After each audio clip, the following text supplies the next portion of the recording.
Selamat bergabung kembali di kuliah Pharmaceutical Biotechnology. Di kuliah kali ini kita akan membahas tentang farmakogenomik dan peranannya dalam mengatasi penyakit. Definisi dari farmakogenomics itu sendiri adalah gabungan dari farmakogenetika dan studi interaksi antara genetik dan obat. Jadi, untuk mempelajari farmakogenomik adalah berdasarkan ilmu farmakologi dan genetika. Jadi, farmakogenetika bisa dikembangkan menjadi farmakogenomik, yaitu pengembangan obat, uji klinik, dan terapi yang mempertimbangkan data genetika pasien.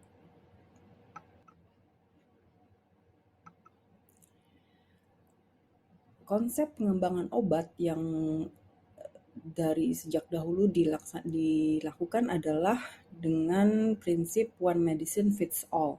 Jadi satu obat, satu formulasi obat dikembangkan dan dipasarkan untuk semua grup pasien. Ini adalah konsep lama dalam manufacturing farmasi, dan seiring berjalannya waktu semakin kita mendapatkan data-data klinis yang menunjukkan bahwa satu obat, satu formulasi obat ataupun satu macam dosis obat itu bisa menimbulkan atau bisa memberikan 4 macam reaksi, yaitu yang pertama adanya timbul reaksi toksisitas dan tidak ada efek terapi. Kelompok yang kedua adalah kelompok yang bisa memberikan respon efek terapi, tidak ada toksisitas. Ini adalah kelompok yang diinginkan ya sebenarnya, tetapi ada kelompok lain lagi yang bisa menerima atau merespon efek terapi tetapi juga menimbulkan toksisitas. Kemudian kelompok yang keempat adalah kelompok yang tidak menimbulkan reaksi toksisitas tetapi juga tidak ada respon efek terapi. Jadi terapinya tidak berhasil.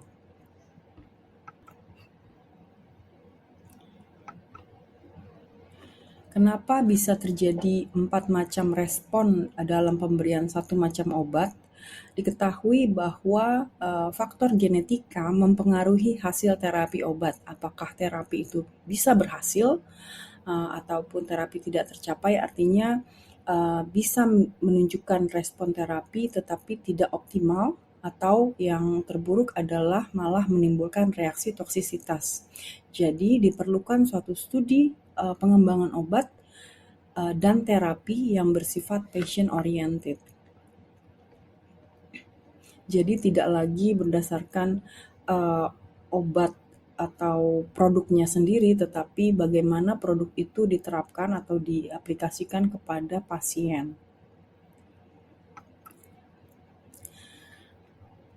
Pertama, untuk mempelajari atau memperdalam ilmu farmakogenomik, kita harus tahu dulu apa yang dimaksud dengan gen. Banyak sekali atau sudah beberapa kuliah saya yakin yang membahas tentang gen. Jadi saya akan mengulang sedikit saja di sini hanya untuk mengingat bahwa gen adalah materi herediter yang terangkum dalam DNA dan berupa polimer nukleotida terdiri atas gula, fosfat, dan basa nitrogen yang ada 4 macam basa nitrogen. DNA ini membentuk gen, kemudian gen tersusun dalam simpul berpasangan yang disebut dengan kromosom. Jadi, materi genetik atau gen berfungsi sebagai template atau coding, atau kita bisa juga kita sebutkan bahwa gen itu seperti resep atau pesanan untuk membuat protein tertentu.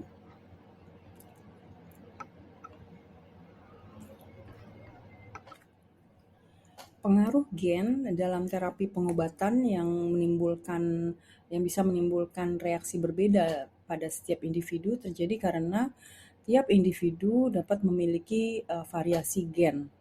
Gen itu kan tersusun berpasangan. Nah, dalam pasangan genetik ini bisa terjadi berbagai variasi serta mutasi disebut alel. Variasi ini disebut SNP, SNP, dan itu bisa bervariasi tiap individu dan menghasilkan protein yang berbeda, karena tadi disebutkan gen itu sebagai suatu template atau coding perintah untuk menghasilkan protein ya. Kalau perintahnya berbeda, maka protein yang dihasilkan juga berbeda. Kalau protein yang dimiliki oleh seseorang atau individu berbeda, maka reaksi antara protein target dengan obat juga akan berbeda. Dari situ dapat dimengerti bahwa kemungkinan terjadinya perbedaan dalam terapi pengobatan atau respon terapi juga bisa berbeda.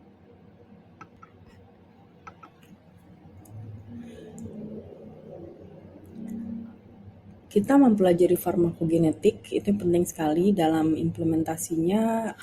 Data farmakogenetik bisa bermanfaat sebagai karakterisasi ikatan obat dengan reseptor target obat, sehingga kita bisa memprediksi efektivitas, khasiat, dan terutama prediksi keamanan obat tersebut. Dengan adanya data farmakogenetika juga penting untuk disertakan dalam data penelitian pengembangan obat dan uji klinik, sehingga bisa lebih fokus kepada seleksi target pasien yang sesuai. Dengan demikian, dalam pengembangan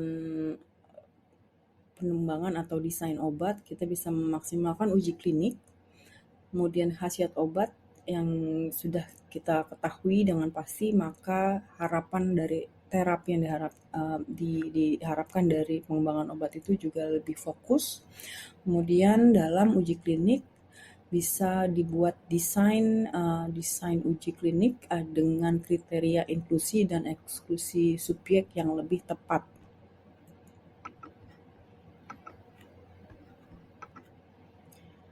Data farmakogenetik atau farmakogenomik itu bisa dimanfaatkan dalam berbagai tahap pengembangan obat, mulai dari targeting obatnya, identifikasi, kemudian uji klinik, dan juga sebagai data untuk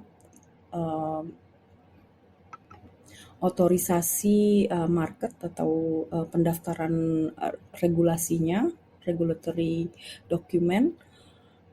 Dan kemudian dalam pelaksanaan pemberian obat kepada pasien itu juga bisa dimanfaatkan data farmakogenomik ini.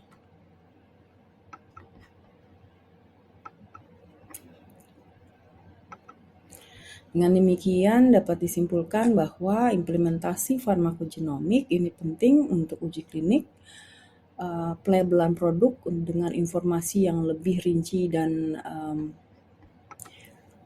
informatif kepada pasien yang sesuai, kemudian sebagai dasar referensi persiapan obat yang patient oriented, juga bisa menjadi peringatan bagi pasien yang kondisi genetiknya tidak sesuai atau incompatible dengan obat tertentu, bisa dihindari untuk adanya efek samping.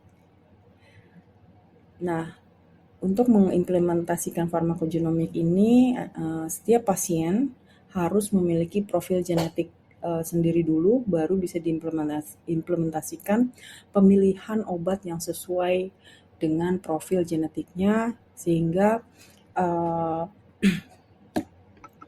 peresepan bisa lebih patient oriented. Bagaimana aplikasi patient oriented therapy itu di dalam aplikasi klinis? Di sini saya akan memberikan beberapa contoh pentingnya patient oriented therapy di setting klinis. Jadi patient oriented therapy ini dilaksanakan dengan pertama, stratifikasi pasien berdasarkan variasi genetiknya untuk mendapatkan informasi kemampuan pasien dalam metabolisme obat yang akan diresepkan. Seperti tadi disebutkan ya, informasi genetika dari pasien, kita bisa mengetahui profil protein yang dimiliki oleh pasien. Dengan demikian bisa diprediksi respon atau interaksi target dengan obat akan seperti apa. Nah, contohnya adalah dalam resepan warfarin. Warfarin adalah obat pengencer darah ya, atau obat yang menghancurkan bekuan darah. Jadi tata laksana penggunaan warfarin perlu diperhatikan karena jika dosisnya berlebih malah akan menimbulkan perdarahan. Dan diketahui bahwa pasien yang memiliki polimorf pada gen CYP2C9,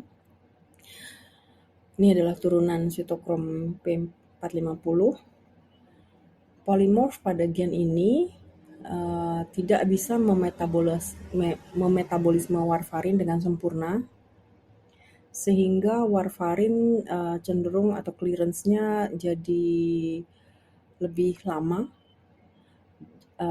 availabilitasnya dalam tubuh, dalam sistemik tubuh akan lebih lama, dan ini rentan sekali malah menjadi perdarahan. Tata laksana pengobatannya adalah jadi dosisnya itu disesuaikan. Dosis terapi bisa terjadi kalau bioavailabilitasnya adalah optimal. Nah,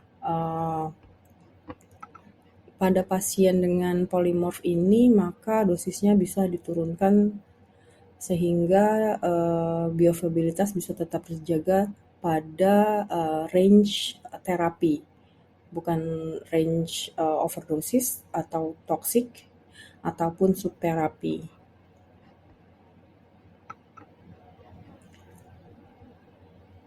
Kemudian implementasi patient-oriented therapy yang kedua adalah untuk memaksimalkan efektivitas terapi. Jadi dilihat bagaimana sensitivitas reseptor target, yaitu protein di pasien terhadap obat. Contohnya adalah dalam pengobatan atau peresepan trastuzumab. Trastuzumab adalah obat antineoplastik atau untuk pengobatan kanker, untuk pengobatan kanker payudara. Jadi trastuzumab ini adalah monoklonal antibody anti HER2 yang bisa menghambat pertumbuhan sel kanker payudara. Jadi peresepan trastuzumab ini adalah efektif pada pasien yang menghasilkan HER2 berlebih. Jadi bisa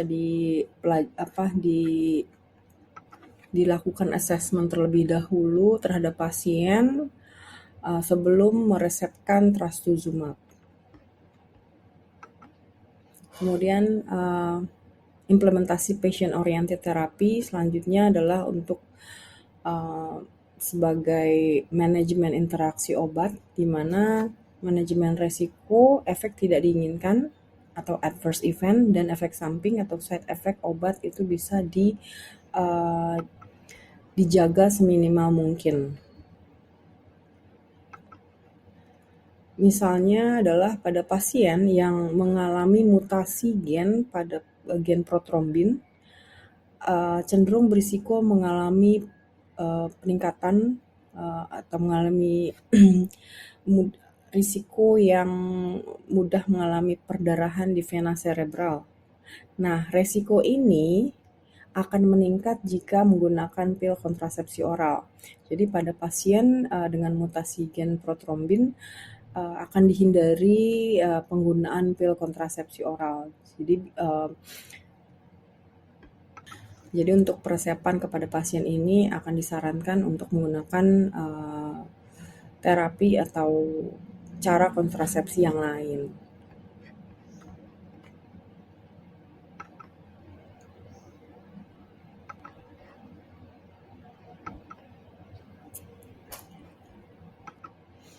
Nah, jadi dengan mengimplementasikan farmakogenomik untuk pasien oriented terapi, kita bisa optimis untuk mendapatkan efek terapi yang mendekati 100%, dan efek tidak diinginkan atau adverse event dan efek samping atau side effect yang mendekati 0%. Dan seiring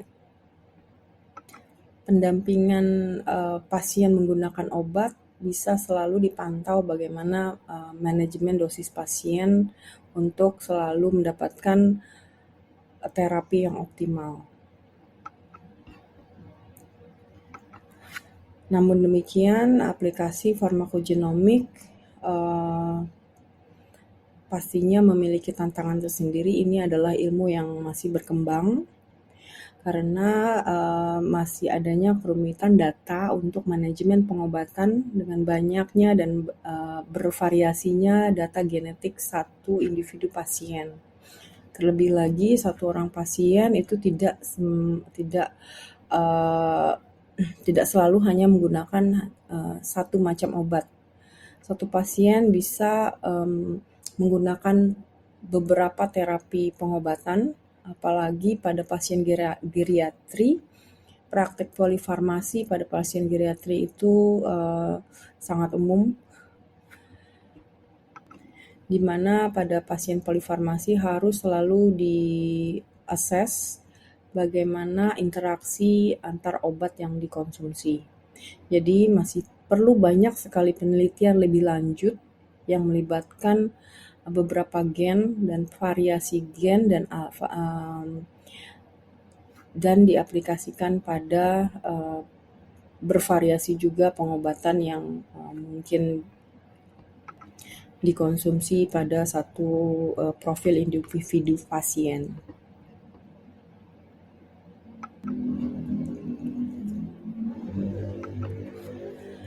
Demikian kuliah singkat tentang farmakogenomik. Semoga para mahasiswa farmasi bisa terinspirasi untuk lebih lanjut mempelajari tentang hubungan antara farmakologi dengan informasi genetika pasien. Sebelum saya tutup, ini ada quote tentang farmakogenomik yang menunjukkan optimisme perkembangan arah pengobatan obat atau pembuatan obat dan persiapan obat terhadap pasien yang menggunakan informasi farmakogenomik untuk patient oriented therapy. Semoga informasi ini atau kuliah ini bisa bermanfaat dan menginspirasi teman-teman mahasiswa sekalian.